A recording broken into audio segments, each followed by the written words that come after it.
Yeah, we're careening into this season 13. Hoped we weren't, but alas, here we are. Ahoyhoy gang, if this is your first time with us, welcome! And if you're joining us from a previous video, hey, we love to see it, and I hope you're doing well.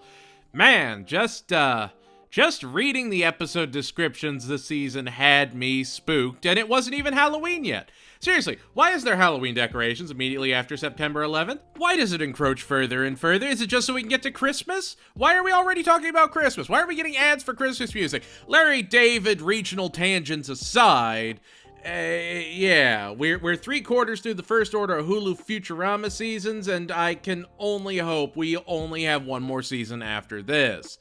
And yet, I'm actually kind of looking forward to this new season. Kind of. It's odd. It's really, really weird. We'll get into it, but hey, I even got a new look for this season. The new season of King of the Hill gave me hope. It hit all the notes it needed to, so maybe, just maybe, Futurama would do the same. So, where do we go in the newest season in the world of tomorrow? Well, there's only one way to find out, and 3 questions that must be asked. What worked, what failed, what Giant Robot Pizzagate references will be curtailed? Oof, yeah, not a great look. It's some of the worst Futurama you've ever seen when we careen into season 13.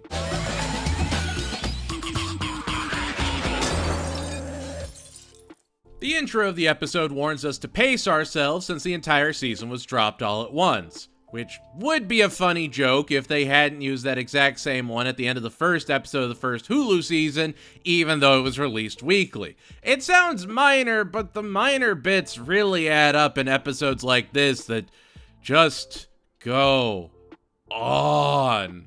Oh my god, it is so frustratingly long. Bender wants to be tall, and Fry and Leela are having the weakest couple fight of all time. Leela believes they work as a couple because they're so different, and Fry thinks they're so alike, and laughter ensues. The best way I can describe this season is course correcting. That's right, you heard me, course correcting. As we get deeper into the season, we're going to see a massive spike in creativity. But alas, all we have here is just an anthology of interest stretched across 25 grueling minutes.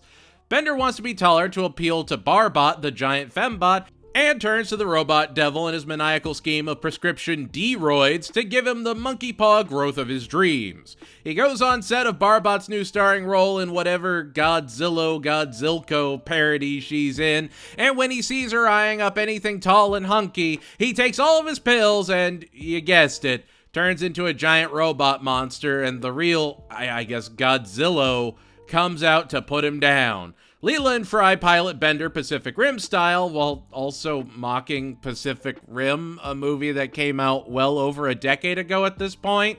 Just feels really odd, all things considered. They even get this Force Ghost Guillermo del Toro telling them the robots are just cool, okay, and to stop asking about it. It's just like, okay, sure, feels like something you wanted to make like 8 years ago, and we're just now getting it.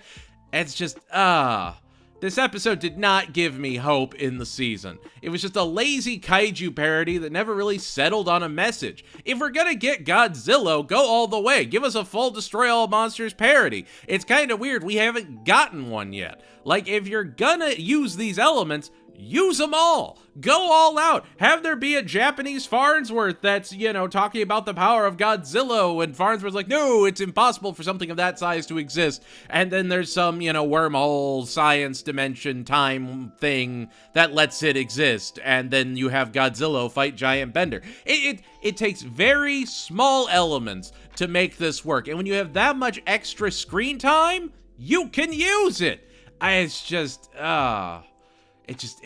This is like the 5th time Bender has been giant, and if you're gonna do it creatively, Great to hear Dan Castellaneta again, and we do get Victor Wembanyama in a guest role, and to their credit, everyone on the voice cast sounds happy to be there. Obviously, Billy West is much more muted as Fry this go-around, but they're actually adapting to it, and he's really leaning in with his Farnsworth performance. Like, everybody has been doing this now for a few seasons, they're figuring out how to go back into these roles, and I think, if nothing else, this is the season where the vocal performances have turned the page. They are working with what they are capable of, and we're seeing less and less of voices they can't do anymore, and more of the voices they still excel at. There were small things in this episode that showed the page was turning, and I don't know. It's not an episode I'd revisit, but they've definitely put out much worse, much more recently. Destroy Tall Monsters is Kaiju Colliding 5 out of 10.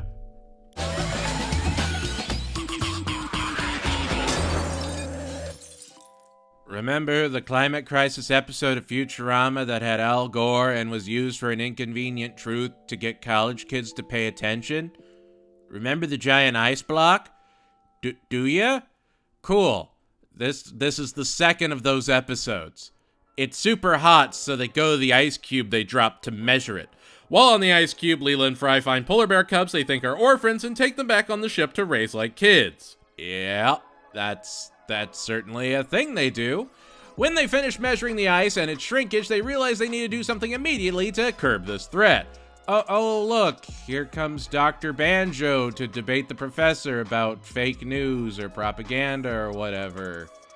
Yay.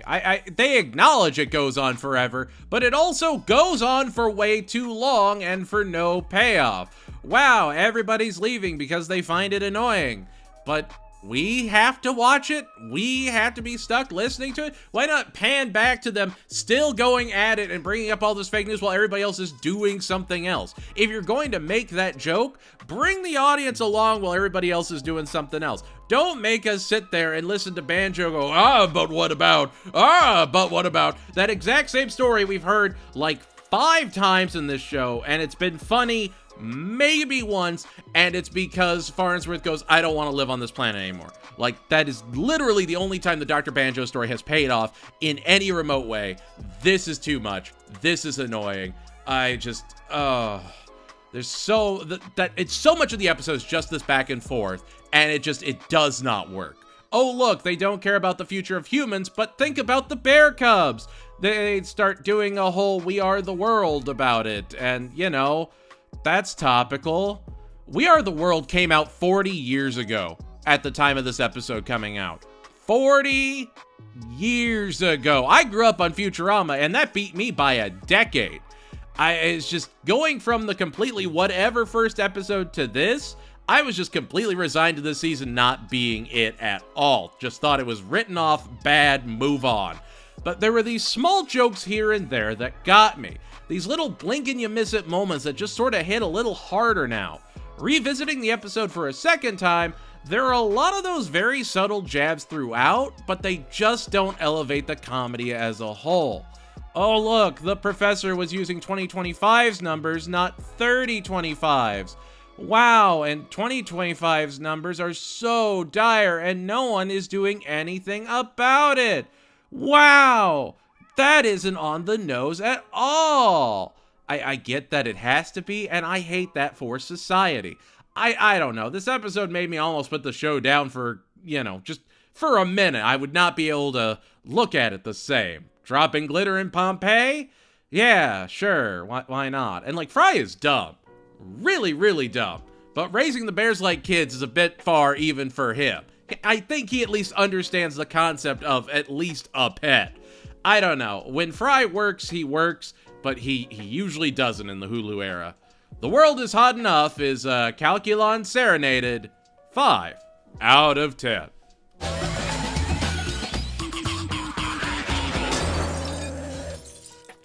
Two absolutely great things about this season. No holiday episode and no anthology. Don't really need any other holiday episodes after that touching tribute to Coolio, and none of those anthologies have been even remotely good. So, just leave them in the past. After Xmas, Fry tells Leela he can't visit her family and sends her off on her own. Why? Because he wants to pull out all the stops to show her how much she means to him for their anniversary on New Year's Eve. She asks him to water her plant once. He goes all around to different plants to get everything he needs to make this the best display ever. Fireworks, ball drops, the works. He talks about how important Leela is to him and starts inviting everyone for a secret surprise party. And I will say, I did love the south of the border bit and the chameleon guy. I thought that was great. Having Bender keep going back for blow-up dolls, terrific. There are these really standout moments, even if the episode overall is just whatever. The quality had been steadily creeping up, and this is where my theory kicks in. I think they had a backlog of story ideas, and when they ran out of them, they had to come up with some actual new ones, some fresher comedy, and now we're starting to see those fresh new ideas. When it's time for the party, Fry tries to tell Leela how important she is to him, and she ignores and blows him off because he forgot to water her plant. She storms out questioning their relationship. See, the plant was a metaphor, and he couldn't be bothered to water it once while doing all this running around. I already wasn't thrilled that they did a backstep on the Fry and Leela relationship for the Hulu run, but this was just bizarre. Fry believes he's Leela's soulmate and just wants to make her happy, so the professor tells him about a magic mirror that shows people's actual soulmates. Fry's soulmate is of course Leela, but Leela's isn't Fry, it's Birch Woodman. Birch Woodman, some just random guy that's shown up for the first time that works in Central Park and keeps the plant safe. Fry goes to take Birch out and they become friends while fighting to keep a plant safe. Fry learns to give Leela up to be happy with her soulmate, something he's had to do twice in the Hulu revival for some reason, and it's just really confusing at this point. How many times does he have to learn the same lesson that's not even that good of a lesson? All of this just feels odd. I get Leela would feel that way about the metaphor way more than the actual plant, but I also think she'd realize all the effort he went through for her. It just feels very out of character. The Fry stuff is believable, just bland. The whole episode just sort of floats there and loses all of its momentum as we head into the third act, and they have so much of just Fry and Birch running in the woods from killer trees. Like they suddenly had a way to make that interesting and never did. It never sticks the landing. It just sort of fizzles and never tries to recover. Oh look, Fry and Leela are back together, and now they're both each other's soulmates. Aww, I guess we know it's gonna last. Again. It just didn't need to be done, especially in a show that cares so much about its continuity, or at least it used to.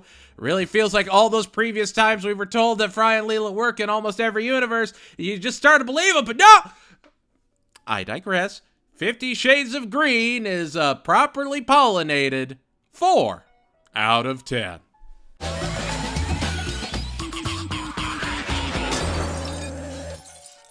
I have to imagine math nerds love this episode. That's right, I'm not a nerd, I'm a cartoon reviewing jock, yeah.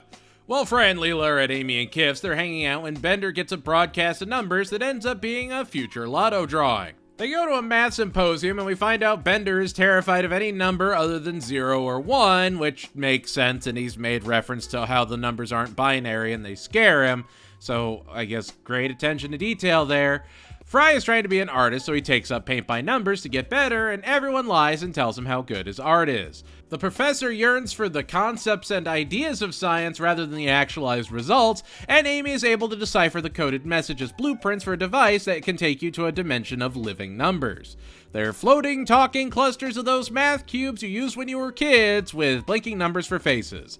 Everyone else leaves while Farnsworth stays behind and explores. When he starts talking about imaginary numbers and expanded beyond infinite formulas, the numbers start to take offense and turn on him, locking him up with famed Russian mathematician Georg Cantor, played by D. Bradley Baker, who sounds like he wants to slip into a certain Floridian dude bro German goldfish so bad.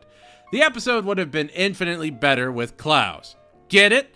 Infinitely? Because Cantor discovered infinity? Anyway, yeah, numbers bad, and the professor has to be saved from his paradise after a totally awesome fight, where Cantor proves a number is beyond its parental numbers when you adjust the digits in sequence, making it transcend infinity. Yeah, totally pwned those numbers with old math, and really showed them. Now I'm a big dumb idiot boy, so I'm sure I did not get all the math and number jokes. I got the Google one. It wasn't all that funny, but I did get it. It just felt lazy. 55 was Dave Herman doing one of his famed 8 voices. You'd heard it before, and there's just so much Farnsworth positing things, and I'm just over here nodding my head like Kermit the Frog going, I see, yes, of course. The theory is more important than the reality. Yes, deep and thought-provoking. Snap, snap, snap.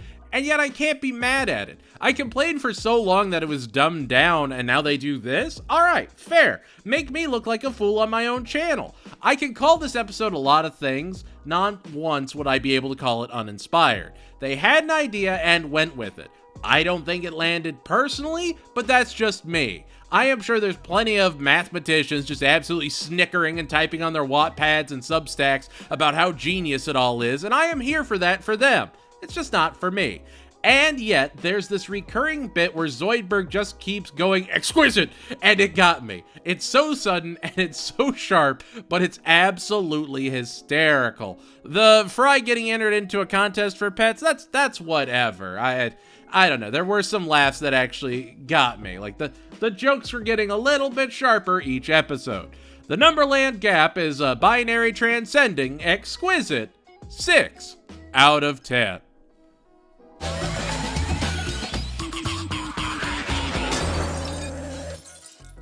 Those kids are using too much internet. Man, how do they all use that internet? Where do they find the time? Doing a canceled Justin Roiland character. This is how his comedy worked. We love this in a show for some reason. Doesn't really do anything. Screens are bad. Kids aren't socializing because of the screens. We need to scare them straight. Ah! Hubert, Dwight, Axel, and Bender are sent off on Zap Brannigan's sleepaway tech-free camping experience, and while they're camping, the moms and dads all go out to party and end up in jail at different points in the episode. The kids work together to get some internet and their screens and end up fighting inbred hippies. I had to say that. I had to type that out, and then I had to say that. This was a nothing episode. I am so tired of these commentary episodes that never really stick the landing of what they're making a commentary on. This doesn't do anything new, and honestly, it's the episode that felt the most stretched out to get to the end. This could have been 12 minutes and been there, but no, full 25. I will say at least Zap was closer to the original Zap, and they've been slowly working back to what made him work. But man, it took a long time to get here. You'd seen this episode before, even if you'd never seen an episode of Futurama before. It lost its cohesion about halfway through and never really found a way to anchor a kind of emotional core, and unfortunately I think that falls on Maurice LaMarche this episode. He plays both Kif and Axel, and when you're doing a story mainly focused around those two not talking to each other, you effectively have to keep a deep father-son conversation with yourself. It's an almost impossible thing to do, and I think if they worked with any other angle, it might have worked better. Maybe even just Hubert and the Professor, but overall, just another flatline experience. Scared Screenless is an onion cheering 4 out of 10.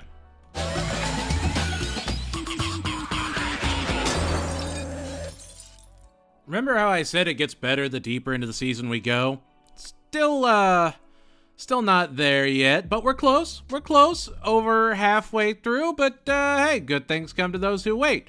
People start floating into the sky and everyone believes that it's a rapture event. The professor says it can't be the rapture and that there has to be a scientific explanation. He has everyone wear robes with cord belts and protest the churches preaching the good word about the power of science. Remember that episode where they all became doomsday prophets when the Mayan calendar was going to destroy them all in 3012? I'm sorry, the Martian calendar? I bring this up for no reason. As more and more people get pulled into the sky, the professor breaks and actually starts to pray to a higher power for help. And when he does, a cheese puff comes down. A cheese puff. Fry bites on and gets pulled into the sky. Turns out people were being pulled up because a bunch of Bostonian aliens were illegally fishing Earth. The entirety of human science conquered by, effectively, the fishhooks episode of SpongeBob.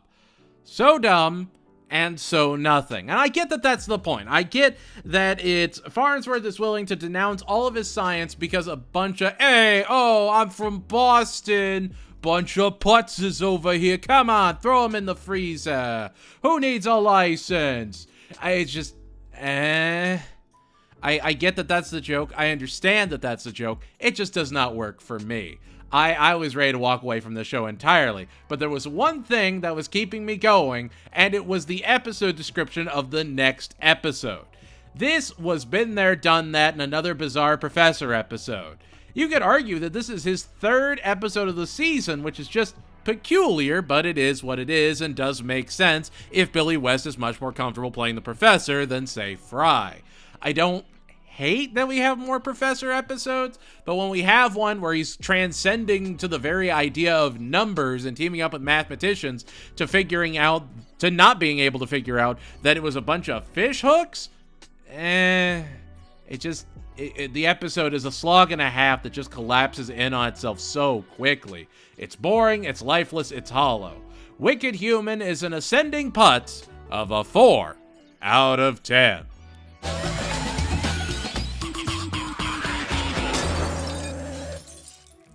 The episode description reads, "A conspiracy theory makes shocking claims about the basement of the local pizzeria." That's right, it's the Futurama Pizzagate episode. Pizzagate was in 2016 and centered around Galaxy Pizza and its supposed basement full of horrific things. The only problem was, the place never had a basement. Do you think they made the episode because it was Galaxy Pizza and that sounded sci-fi enough, or what was it? I don't know. Anyway, Dwight doesn't want to be a bureaucrat like Hermes, so he works part-time at the Bug Pizzeria as cheap labor. Fishy Joe opens a location next door and runs for office, accusing the pizza joint of turning babies into their special sausage for their pizzas in their non-existent basement.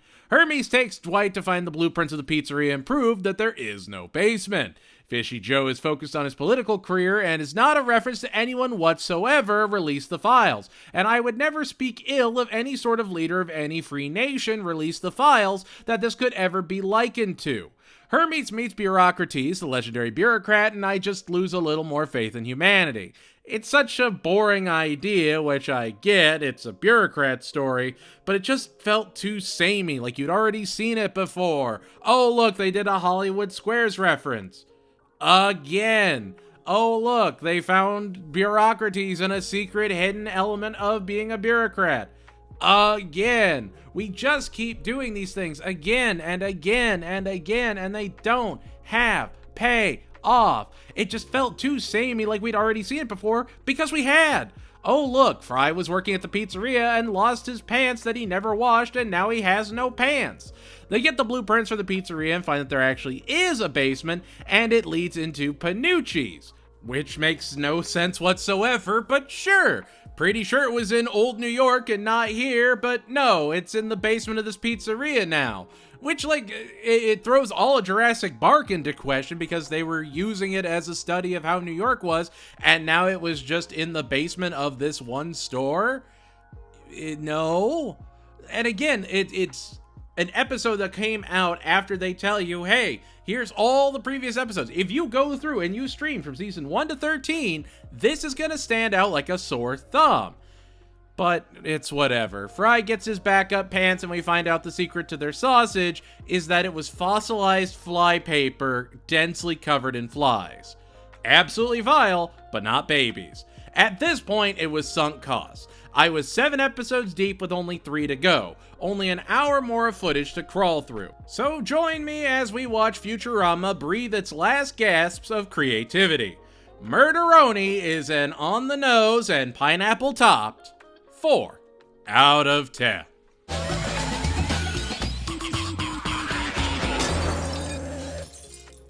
When a meteor hits the apartment under Amy and Kiff's, they discover the meteor originated from Decapod 10 and that it's worth a fortune. Meanwhile, Leela doesn't want to spend any time with her parents and keeps looking for ways to blow them off. Zoidberg gets kicked out of his home in the dumpster and we learn about how Decapod 10 evolved. Zoidberg ends up moving in with Leela and Fry and they get sent to live with Leela's parents, who decide to adopt him because they're having so much fun, and Zoidberg is genuinely happy about finally having a family. Ignoring his mom that says, sure, you could be a doctor if you gave up on your dreams of being a comedian. It's just, come on now. Sure. Now he has no family, he has no connections whatsoever. Awesome. It's been brought up before. I can't be too mad at it. And like, yeah, in the context of their culture, it makes sense. But it's nice to see Zoidberg happy. and it's just so good. Leela gets sick, and the only potential donor is actually Zoidberg, because Munda actually has some decapod DNA from one of those goo meteors. So Leela and Zoidberg were actually distantly related, and he desperately just wanted to be family with her. He's not a full-on mooch with the family, he's not taking advantage of Morris and Munda, he's just happy to be included and to have a community all his own. It's actually a really sweet premise with some of, and I can't believe I'm saying this, some of the best jokes and performances of the show. If I didn't know when this episode was made and I just caught it on a rerun, I would absolutely believe it was one of the better Comedy Central era episodes. It's actually excellent. The professor being a creepy crush, terrific. The jokes are phenomenal, the performances are great. Like, I talk about Billy West struggling more with Fry nowadays, but he's figured it out. He figured out how to be Zoidberg, and this is great. They've all found what works for them to play these characters still, and this is a fantastic Zoidberg episode to have in your new order. This is genuinely the first Hulu Futurama episode that made me glad the revival happened. This episode justified the revival, and I am baffled I'm saying that. It's just good. Top to bottom, left to right, it's got the heart, jokes, and wit that makes Futurama shine, and a lot of that comes from not trying to be overly topical and just telling a good Futurama story. It wasn't even emotionally manipulative to get that good payoff at the end. It wasn't a matter of playing a special song or something. You actually get a genuine connection between the two characters that makes them appreciate one another.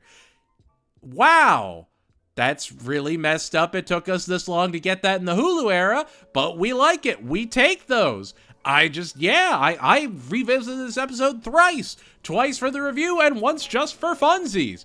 Crab Splatter is a paper towel on the cob enjoying 9 out of 10.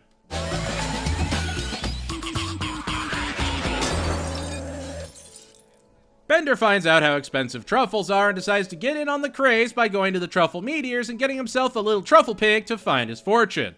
He gets Jambone, played by Maria Bamford. Jambone and Bender go on an adventure and find out how cutthroat the truffle world is until they're able to find the moral lode, which is like a mother lode, but morals, because morals and mushrooms. And look, if you gotta explain the joke, it's not funny. But there's not really much to say about the episode. Bender hunts for truffles with an incredibly cute pig. That's the whole thing. By the end, the pig eats all the truffles before they can be presented at the Glutton Awards, and he gets Glutton of the Year for his sheer gluttony. It's odd, it's bizarre, it was a perfectly serviceable watch that wasn't really a commentary on anything other than truffles and just a fun Bender story? You know what? I can't even be mad at that. An overall pretty nothing episode? Sure. Boring? Not really. Maybe I was just riding the high of Crab Splatter, but it just felt sensible. It felt right. This was the perfect palate cleanser before we dived into the season finale that could either be amazing or the worst thing ever. It had great scenes, the animation was crisp, and like I've complained about the animation in previous seasons, it really hasn't been bad this season. It's actually improved. Again, this is the season of growth. This is the growing pain season. They are adjusting course. They are trying new things. And when I watch this with that tiny little teacup pig, it's good. It's just like the prospector guy that Billy West plays. He's fun. He works in this really well. The jokes are sharp. It's good. It's just good. The Trouble with Truffles, another Trouble with Tribbles, is a fungus-adorned 7 out of 10.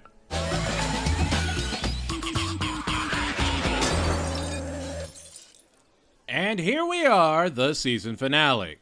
Last season? Oh, it was so boring. It did nothing. That whole season was an absolute and utter slog. The season before? Equally bad. So I had no hopes going into this season finale whatsoever. When a white hole appears, a crew from this dimension is invited to see the birth of a new dimension, and so they send the Planet Express team. Only they would be rapidly aged if they didn't put themselves in cryosleep. So, while they're frozen, they have clones generated to deal with issues on the ship, and that's the episode. The crew being cloned to get the crew to the white hole and see the birth of the new dimension. However, by the end, the clones decide that they want to see the dimension they'd sacrifice themselves over and over again to see. They're already rapidly decaying when they fly in, but they see it. They see the wonder, and we never get to experience it ourselves as the viewer. The crew blasts back to Earth and has no idea what they witnessed because they technically didn't. I didn't want to get into the nitty-gritty of the episode because it's actually a journey best seen and experienced. Again, another banger episode, and probably one of the best episodes Futurama has ever had. Stunned I am saying that, but hey, you know what? I'll take it. It was just a great sci-fi adventure with a lot of cool ideas, sharp jokes. I mean, I love the whole Zoidberg 4 not having a head and being like this alien monster. And there's so many interesting ideas that they went with for this episode, and it just feels so realized. They actually did something genuinely creative, and it paid off. I love this episode. I watched it twice for this review and once just for funsies. I thought maybe I was being hypercritical, but no. This episode is just genuinely by and far one of the best of the entire show, and it and Crab Splatter, the other one I watched 3 times just because I couldn't believe it, gave me hope for the series. Not much hope, but some. It's taken 3 seasons, but we finally have episodes that hit that sweet spot of quality. This was a masterpiece of sci-fi comedy writing, and it needs to be seen to be believed. It's just good. You brush all the concrete off, boom, that's just good rebar.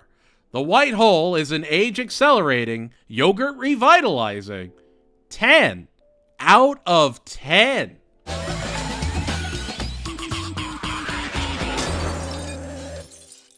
And there we have it, that's season 13! Anything you think I was right on, wrong on? What was your favorite episode? Least favorite? Let me know in the comments below. And if you liked what you saw, make sure to like, subscribe, tell your friends we're out here, and hype it? Is that what the kids do now? They hype? Yeah, I went into this expecting to effectively make an autopsy, and I came out hopeful? I can't emphasize enough how much the start of the season just absolutely slogged on, but that ending crescendo was divine. I mean, talk about holding your quality episodes until the last possible minute and then just boom, boom, boom, banger after banger. The season overall is a noted improvement on the 2 that came before it, and hey, we take those small wins. It's not much, but it's something. Anyway, that's going to do it for us here at the Lecture Hall, and if you like what you saw and want to support the channel, consider joining our membership or Patreon programs today. $2 a month gets you polls, posts, and even your name on this fancy list of champions. Yeah! Like always, stay strong, keep fighting that good fight, and even if you just woke up today, I'm proud of you. Right now, it is perfectly okay to not be okay. It is totally normal to need to take time for yourself. A rising tide lifts all ships, and I can feel one hell of a wave a-coming. Goodbye, everybody, and I'll see you all next time.